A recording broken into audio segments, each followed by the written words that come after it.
Yeah, fire away. I'll start with a non-game related question. Just looking at the trend of college basketball right now, I don't have the updated numbers, but there have been more scoring outbursts, 30 points or more from individual players than last year and definitely 2 years ago. And I was wondering if that's attributed specifically maybe to the way the rule emphasis are now. Defensively, there's not as much, hand checking and that kind of thing. Is it easier for guys to get, in the lane to the hole? I'd probably have to ask the question, are they all post players, are they all perimeter players, or is there a mix? I think if they were all perimeter players, I'd say probably the emphasis of keeping your hands off the guy with the ball would probably have something to do with it. Or that if you put your hands on him, it goes to the free throw line, he scores without any time running there. But other than that, I'd just say I think most of the rules that are made over the last several years have been to clean up play, to do this, to do that, but it's probably helped the offense more than it has the defense.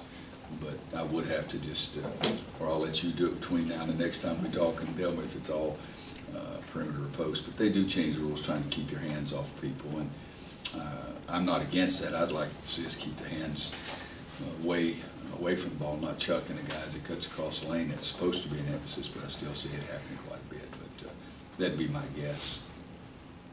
Roy, this is your 1,000th game as a head coach coming up here, and wondering if that number has any significance to you, what it means to you. A surprise.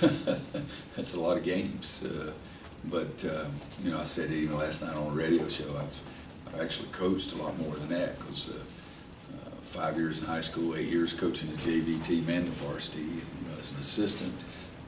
And so I had 8 years there where I had no record that meant anything except to me. And mediocre, average, a little bit above average some years. But 1,000 games as a head coach at Division I levels, a lot of games. It's something I am proud of, but I don't spend any time thinking about it.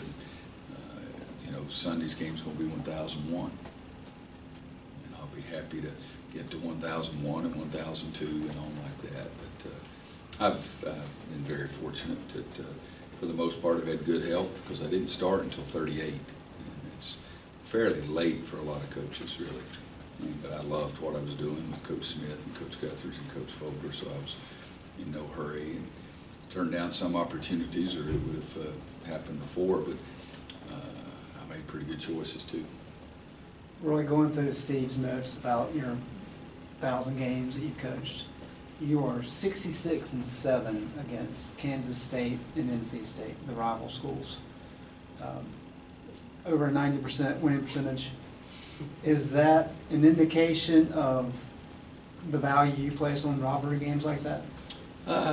I get fired up for both those schools. There's no question about that, but I haven't made any baskets or blocked any shots yet either. So I think that over the long term, we've had better players. That's just being honest. I'm not trying to put anybody down, but I do get a little fired up to play rivalry games. But it's probably somebody somewhere. I mean, I used to get riled up to play Georgia Tech too, and they beat us 3 in a row one year. I remember that as well. But I'm very proud of those records as well. Hope we can maintain it for another 10 years, and I'll be really happy. How often do you reference old practice plans or notes from practices or teams? Mm-hmm. Quite a bit in the preseason. Before the games start. I'll look at practice plans from the last 2 years for sure. Sometimes if I have a specific question in mind, I'll go back longer than that. But for what I do up until you start playing games is I want to make sure I haven't left anything out. I don't want all of a sudden somebody do something, oh my God, I haven't even covered that. So I do quite a bit during the first 25 or 30 practices, make sure that I've covered everything that I normally covered. And but if there's a specific question that comes up, I'll go back and look at them. I'm not against doing it by any means, and I can reach and get them pretty quickly. Do you have old plans from when you were an assistant under Yes. Coach Smith? Are they yours specific, or were they his, or you guys had the same thing? Well, I've got all my practice plans from the JV team I coached for 8 years, much less the plans from the varsity at that time too. I mean, last night I even told them where I was on whatever that date was, November 30th, 1981. I knew where I was that day, so I've got a fairly decent memory. Wanda's never been like, you need to get rid of some of this stuff. I'm like, where do you store all that? Yeah, I got a lot of it here, but there's a lot of it there too. But she's the pack rat guy. She leaves, you know, she leaves the house, comes back. I've thrown away 100 things. I'll wait for her to go see the kids so I can clean up. You know, that kind of thing. She keeps more than anything I do. The man has 5 surfboards in his den. Yeah. Did they ever use that picture? I've got. It's a decent picture. Yep. Okay. Roy, is the offense different in any way? It seems a little bit more free-flowing, or just kind of more flow perhaps, or is it basically the same? Are you guys have you changed anything from last year? Not fundamentally or for our foundation, no, and I think that it depends. If you watch the Hawaii game at Hawaii and you thought that was free-flowing, then I need to sell you something. Because that was the worst freaking offense I'd ever seen. But and then Wisconsin took us out of a lot of stuff. So I think, you know, it depends from game to game, but we've, you know, we'll tweak everything a little bit and change some things. I'm not running the same things for Luke May that I tried to run for Bryce Johnson, you know, that kind of thing. But the veterans are all way ahead, because if I say something, I did in one of the games at Hawaii, I had to go up and play on the sideline. We went in and ran it and executed it. It was fine. But it's something we've done in the past that I just hadn't had it yet at this team. On the other side of the court, is this team picking up what you wanted them to do defensively quicker than many of your other teams? They're doing okay, but you think about it too, the starting 5 all played here last year. And the first sub's Nate, so that means the first 6 guys. And then if it's a big substitute, it's recently Tony. So Tony's the only one that all the stuff is new to. So I think that every year the veterans get better at doing something, and I still have the same beliefs we do. You know, we change some drills, but not a lot. I mean, I see a high school team practice, and I changed the way we did a closeout drill just because I saw it in high school. But I think that's probably it more than anything, is that it's not. My defense philosophy hadn't changed a lot. You know, this year we're playing the screen on the ball, one of the 3 ways that we played it last year, and so far half the games it's been one way and half the other. But I think it's more the lead of the veterans do it. Given that starting point, does this have a chance to be one of your better defensive teams? Yeah, you know what we're missing right now is Bryce erased a lot of mistakes. You know, we haven't had the shot blocking that Bryce gave us. Marcus was the defensive player of the year 4 years in a row, and that was, I don't know if I've ever had anybody do that. Isaiah last year at the start of the year, his defensive grades were much better last year than they are at the start of this year. But I do think we've got a chance to be a better defensive team.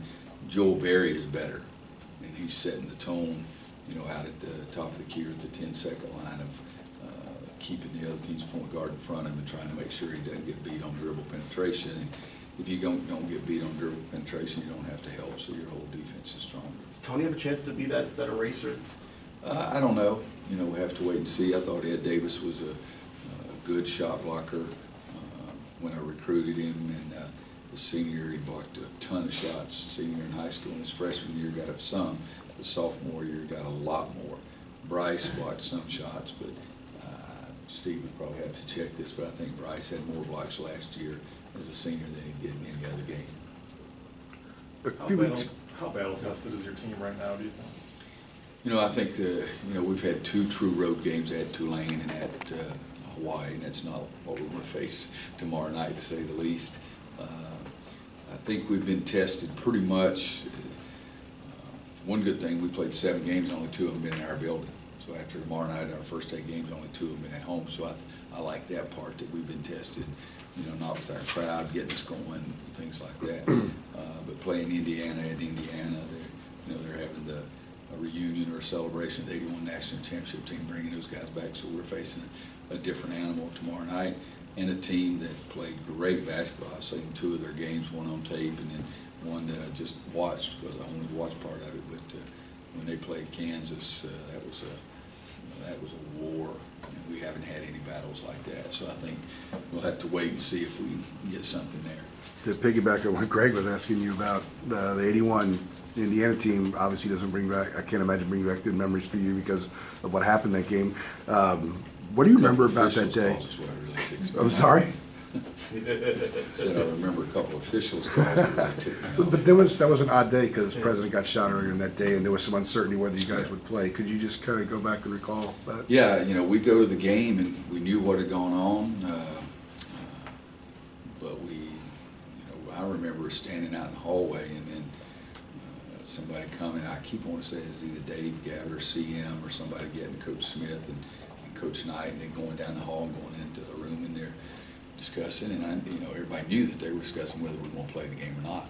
And then they came back out and said we want to play, but there was a lot of uncertainty. I think the biggest thing, and that was a long time ago, what is that, 35 years or something like that. So I know that we got word that the president was going to be okay, and I think that had something to do with the decision as well. But I was not listening in on anything. They came and said we're going to play, and that was it. But it was an unusual time, and it was an eerie feeling. But I don't think that gave Indiana any advantage or anything. I think they played better than we did that night. Going back to his earlier, Bryce blocked 19 shots as a freshman, then 43, then 42, then he got 59 last year. So my guess is, I have no idea how many Tony has. Tony's got 2 or 3, it looks like 2, but he may get to 19, that kind of thing. But Bryce last year as a shot blocker was really an eraser that we hadn't had since John Henson. If you want to talk about a shot blocker, that's the guy that we talk about. How about valuable is it to have a senior point guard in Nate Britt who started a lot, played a lot of minutes, started this year, to have him as a senior point guard? And then adding on that, how has your point guard recruiting kind of changed since back when Marshall got injured to make sure you have? Well, there's no these question, I've couple said it hours? 1,000 times, in every press conference, every discussion about recruiting after Kendall got hurt. I said I'll never get stuck with 2 point guards again. We'll always have 3, and that's what we always want to do. And how valuable is Nate as a senior? Joel Berry's pretty valuable as a junior, but I think you got to have a lot of them. For the way we like to play, point guard's an extremely important position. I think they've been doing the Cousy Award 13 or 14 years, and we've had 3 of the winners. I think Connecticut's had 2, and nobody else has had more than 1. But having Nate, his experience coming off the bench or starting, I think he started 3 games, came off the bench 4, or vice versa.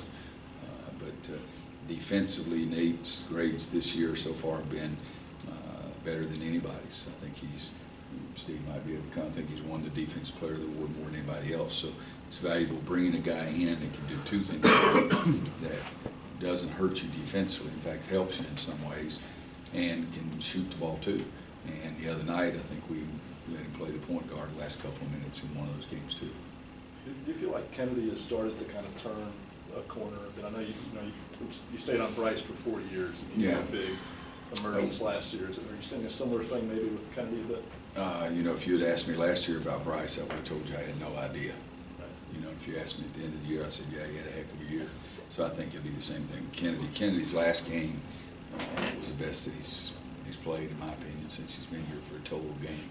His defensive grade was good. He rebounded, he scored inside. He made 1 bad decision on the length of the court pass, but I thought he played really well. Bryce had some good games early, but just over the body of work, Bryce was sensational. And similar in, that you never knew what to expect from Bryce from one game to the next, and from Kennedy, I don't know what to expect from the first half of practice to second half.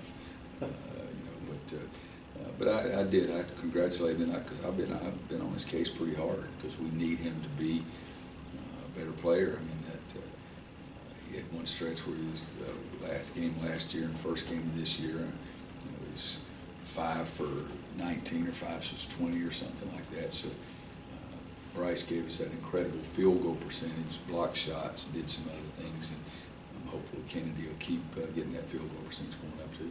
With Kennedy, do you feel like the improvement is more a result of mental, just getting it, or health, or senior year, or what do you attribute it to so far? I know it's early too. Yeah, well, it's early, but also, guys, think about this. If I was going to try to get in anybody's brain and figure out what the Dickens they were thinking, it wouldn't be Kennedy's. Okay, let's get something straight here. My best friend, Ted Seeger, the weirdest dude I've ever been around, he said, people try to figure me out, don't want to mess their own brain up, so I'm definitely going to try to figure out what Kennedy's thinking. You know, so, but like I say, his last game, he was something else, and he needs to be that again tomorrow night and Sunday, and then we'll really have something, because he's shown some moments this year in some games that I said, now that's what we wanted to be all the time. Now we got to get the consistency out of it. Roy, there are a couple of coaches in the league that aren't real big fans of the whole ACC Big Ten shootout thing. Where do you stand on that? Oh, you know, it's part of a bigger picture. You know, when they say we went from 16 to 18 games, that's not true. We went from 17 to 19. Now when they're saying we're going from 18 to 20, we're going from 19 to 21.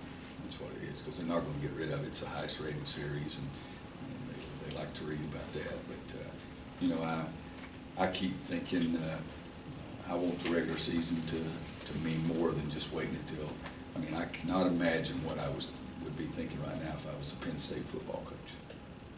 I cannot imagine, because I played somebody on the field, and I've gotten to know Urban Meyer, and I love him. Good gosh, I like watching him coach. I like his teams, but you know, it's when TV or other people decide who get to play. It's I don't know that I like that. I'd like to play 16 conference games and keep playing 3 or 4 national opponents and all those kind of things. But you keep adding all the conference games, and there's no way in Hades I want to keep playing, you know, Kentucky, Connecticut, Arizona, UCLA, any of those kind of people, because it's just silly. I had a team one year I thought was going to really be good, and we played Georgia the first game of the year, and Hugh Durham was the coach. And I had 2 new players, one JUCO and one freshman, and he backed off those guys so far I didn't even think he had 5 guys on the floor. And they both kids shot the ball and missed it, shot the ball and missed it, and then the next game we play Indiana with Bob Knight. And I swore he only had 3 defensive players on the floor, because they didn't even guard those same 2 kids. I couldn't get them to shoot the ball again until February. And, you know, so kids have to gain some confidence, and you can't play at that time Hugh Durham and Bobby Knight back to back and get confidence. So, you know, if it just, there's only so many times you can play all those kind of people. You got to play some people where your kids understand, hey, I was a senior in high school last year, now I'm a freshman, and I did all right tonight, and I was playing Kirshner University. And, you know, and then later up, I may have to get to Gwaltney University. Gwaltney University may be better, may not. You know, it depends on who it is. But I want to give some kids some confidence and let them play instead of just throwing them to the wolves. Because those 2 players were really good for us. But Gallardo Moses, it took forever to get them some confidence back. So, answer your question, it's great for TV, but you add it all together. I think it's long term. It's taken away some of the great matchups that we've played. Connecticut in this building, we played Arizona in this building, we played Kentucky in this building, Texas in this building. I'm not going to keep playing people like that. It's just silly. Anything could be read out of this? I mean, you know, whoever wins this thing, the folks on TV are going to make a big deal about, oh, the ACC better than the Big Ten. I mean, is there any rhyme or reason as to how this thing turns out? On that night, their teams played better, our teams played better. I mean, didn't they beat us pretty convincingly last year, or was it just 1 or whatever? I don't even know what It's 8-6. All right, and who was in the Final Four? No, I know we were in Syracuse and Villanova and Oklahoma. okay, so there were no big teams, but the Big Ten, they beat the crap out of us for 3 or 4 or 5 years. So the last 7 years have been 0-5-2. And then the 10 years before that? 10-0. Okay, so I don't think it makes any difference. It means who played well on that specific night. And who's got the home games. If you got a real good team and you got the home game, then it's a lot better too. Well, is there a particular area where Joel is improved the most defensively this last year? I think understanding how important defense is and what his position is out there at the top of the key to the center line and establishing, making that guy work and not allowing them to enter the ball so easily, or not allowing that guy to beat him down the middle of the lane as easily as perhaps he did his freshman year. He got a lot better defensively last year as a sophomore, but I think he's taken another step this year. And understanding how important that is not only to his game. I think the more defense, the better he does defensively, that encourages him and makes him more enthusiastic on the offensive end as well. Good things mean other good things are coming. What are you seeing different from Thomas Bryant from the Sweet 16 games, what he's done this year? You know, and I've seen 2 games, and I was trying to remember when you said that, what is, 55% from the floor, 70% from the free throw line. He's much more comfortable with what he's doing offensively. You'd have to ask Tom if he thinks he's a better defensive player or anything like that, but I think what he's given them a presence inside offensively, he's not getting in foul trouble nearly as much, so he's playing more minutes, which is really helping him. Rebounding the ball, block shots, he's got 6 block shots, but they play position defense more than they gamble and try to have a guy blocking shots and everything. But I think from my viewpoint, again, you'd have to ask Tom, I think he's better in every phase of the game. That year's experience has been really good for him. A few weeks ago, you gave us an example of Kennedy in practice early in October where I think he got banged up and he played through it maybe more than he would have in the past. Is there something else about him that's a little bit different that's translating to improved play on the court? He's matured, and I think that has helped him understand how important practice is. At the end of practice, and we get on the inline run, he still goes over the bike, and it's trying to protect his knees a little bit. But I think he's matured and understands that the more work you put into practice, it directly correlates with what you do in the game. I haven't seen him make as many silly fouls. I don't know how many fouls he's got, but I don't remember him making nearly as many silly fouls as he's made in the past. He's 2 behind Isaiah, so. But I think the maturity and the experience has been really good for him. Anybody else for Coach? We get Joel in here? All right, guys, thank you very much.